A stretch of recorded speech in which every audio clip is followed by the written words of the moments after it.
आज जो कहानी मैं आपको बताने जा रही हूँ, उस कहानी के माध्यम से आपको यह पता चलेगा कि कोई भी काम बड़ा या छोटा नहीं होता, सिर्फ उस काम को करने का तरीका अच्छा होना चाहिए।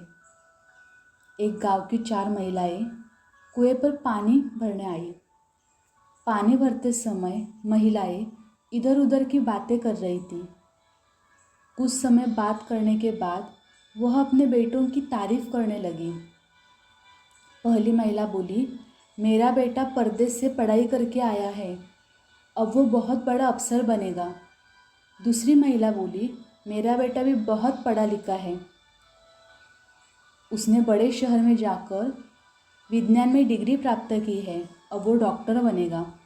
तीसरी महिला बोली, मेरा बेटा भी बहुत पढ़ा लिखा है, उसने शिरडी में जाकर संस्कृत की पढ़ाई की है, अब वो शिक्षक बनेगा।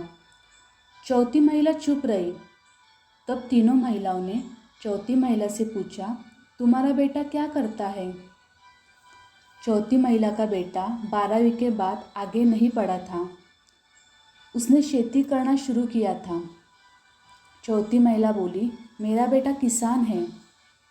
वो जो 3 महिलाएं थी वो उस पर हंसने लगी और आगे की बातचीत में उन तीनों महिलाओं ने उस चौथी महिला को शामिल नहीं किया। जैसे ही वो 4 महिलाओं का पानी का घड़ा भरकर हुआ, वो महिलाएं घर की ओर जाने लगी। रास्ते में वो 3 महिलाएं एक दूसरे को घर खाना खाने आने के लिए न्योता दे रही थी। चौथी महिला को किसी ने न्योता नहीं दिया था। शायद उन 3 महिलाओं को वो चौथी महिला अपने आर्थिक कष्ट से छोटी लगी होगी, इसीलिए जैसे ही चौथी महिला ने कहा हम किसान हैं, वैसे ही उन 3 महिलाओं ने उस चौथी महिला से बातचीत करना कम किया।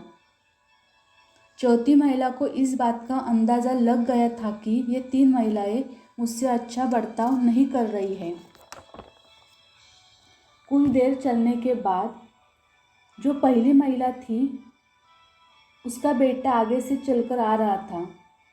जैसे ही उसने माँ को देखा और उनके सहेलियों को देखा, वो आगे आया और उसने सबको अंग्रेजी में हेलो किया और आगे की ओर चला गया।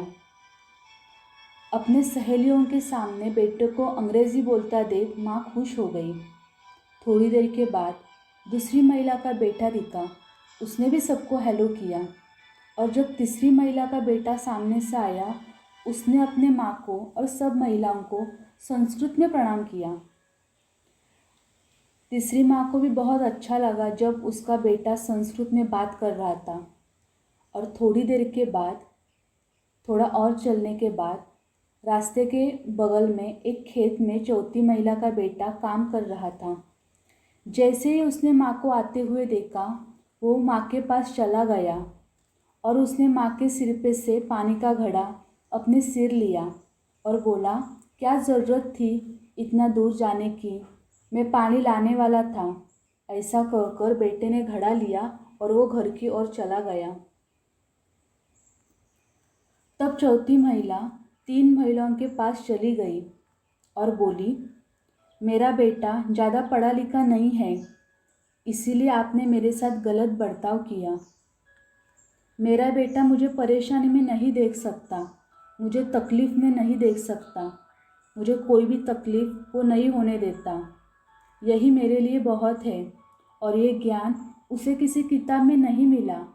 उसने देखा है बचपन से कि मैं उसके लिए कितनी मेहनत कर रही थी, इसीलिए वो आज मुझे कोई काम करने नहीं देता है। अब बात करते हैं डिग्री की। मुझे गर्व है कि आपके बेटों ने बहुत पढ़ाई की है और वो आज अच्छे मुकाम पर है, पर ज्ञान सिर्फ वो नहीं है जो किताबों से मिलता है। ज्ञान किताबों के सिवाय भी प्राप्त कर सकते हैं और कोई भी काम छोटा या बड़ा नहीं होता है। एक डॉक्टर जितना देश के लिए महत्वपूर्ण है, उतना ही एक किसान महत्वपूर्ण है। आगे से ये बात हमेशा याद रखना। ऐसा कहकर वह चौथी महिला वहाँ से चली गई। मैं इस कहानी से आपको ये बताना चाहती हूँ कि कोई भी काम छोटा या बड़ा नहीं होता, सिर्फ उसे करने का तरीका अच्छा होना चाहिए।